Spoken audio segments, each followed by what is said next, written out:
it was even not long after that Congress, those complaints, then there was that decision by the party, even though it's been changed now, yes, when the president was said to be the sole candidate and they printed just one form. Many thought, wait a minute, it sounded odd. And so they saw reason, and then they changed it. Why did that even happen in the first place? In the first place, I don't think it's only in this country.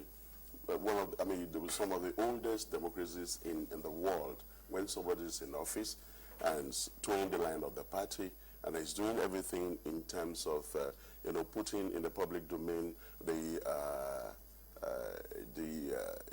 action plan that the party already puts in place. In an election year, if he's going for re-election, there's no reason why a concession cannot be given to him because of his experience, his knowledge on the job, and the fact that it's easier for us to say, hey, let's sit you down, these are the things that we have been able to do at this moment, and these are the things we could do better the next time. And you should give kudos to the party too, that they did not, they are not that rigid to say, okay, we cannot be criticized, and if this is up, then come up, compete, and let's see what happens. You can be lucky. But even in the United States, it happens from time to time in the election year that you have the president as the sole candidate. Yeah, sorry, how does this affect zoning? If we're talking about, it being zoned, because your party was actually at the forefront of zoning, yeah, specifically in states like Rivers, there have been a couple of issues concerning zoning in your party, to the extent that there were, I think that there was a boycott of 15 aspirants in that state alone. This will not apply in this sense because somebody is running for a second term. So in terms of zoning, the zoning takes cognizance of the fact that the person will have the opportunity to have a go at the office at least for 2 terms. And in areas where somebody is not running, then the zoning comes in place. And I don't think it applies in the issue with the presidential candidate. So in other places when it happens like that, it depends on how popular you are. If you're popular, you can actually kick against zoning and still win. It has happened severally in our polity. But it remains that in a situation where somebody is returning, is doing a second term, you give them that concession.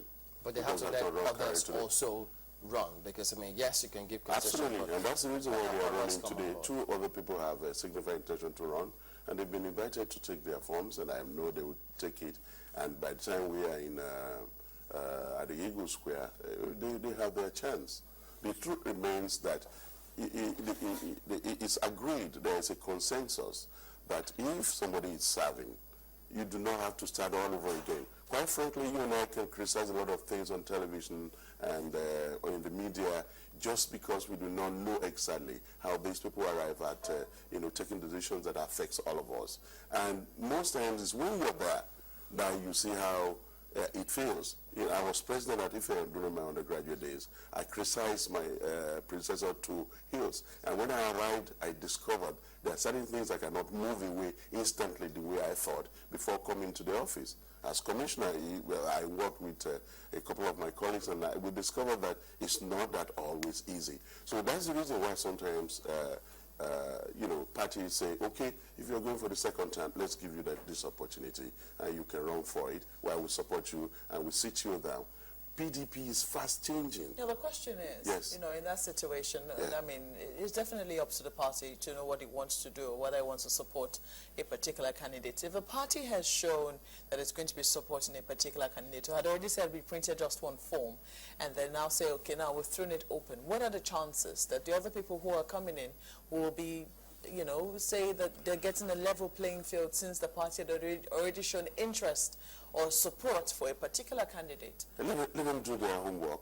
Quite frankly, we're all amenable to changes, and the truth remains that if you prove yourself worthy of that ticket, you could be given. Where we're coming from is the challenge. The truth remains that we are learning to trust one another in these things, because otherwise somebody just works up more money. You know your competence, your capability, your background, and where you're coming from, and then suddenly you want to be the president of Nigeria. While I'm not saying it's impossible for you to become president, there will be challenges and obstacles you have to scale before you can get there. So I think in this circumstance, and the PDP on its own, looking at decision it has taken and reversed it, should be given the kudos that they're not insisting on the fact that it's going to be the president running alone, but others can equally join him. If I'm interested, I'll quickly go and pick my nomination form and work very hard.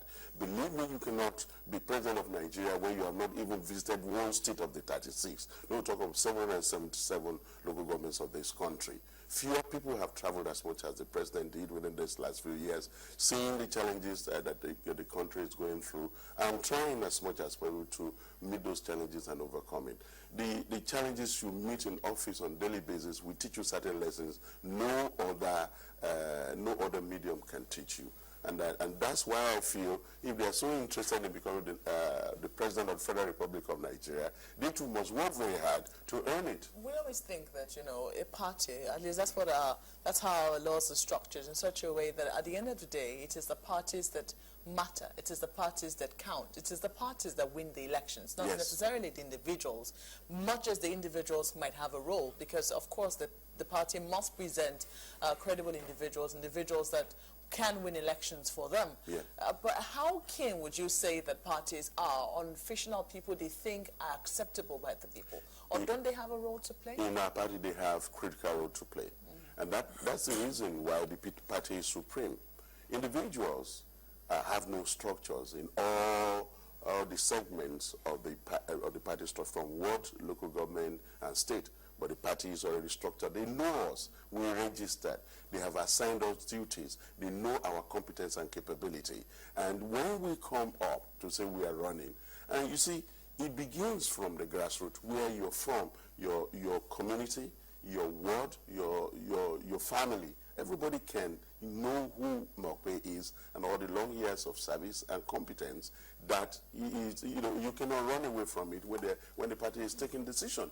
If you happen to join PDP today, we know for sure that, yes, absolutely, we know for sure your competence, and we quickly as possible support and encourage you to get at that level and succeed, because we know for sure that there's going to be certain value added to the Thank party. you for the open invitation. I'll let you know when I want to join your party.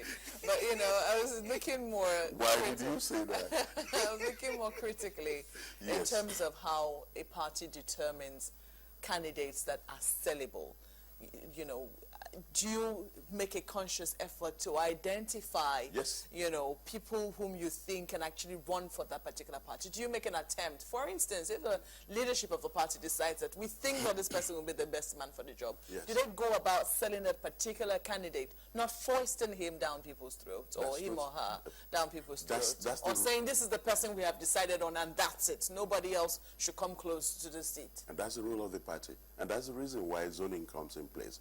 And when we say zoning, especially when it has to do with PDP, it has to do with, identifying a geographical location.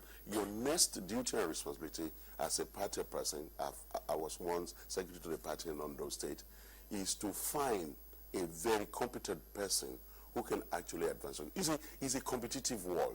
If you pick a mediocre from your party and the other opposing party picks a very brilliant person, the electorate will put both of them on the same pedestal and judge them. If care is not taken, you're already digging the grave of failure for your own party. And that's what we do all the time. Let us speak realistically. Yes. What role does money play in congresses?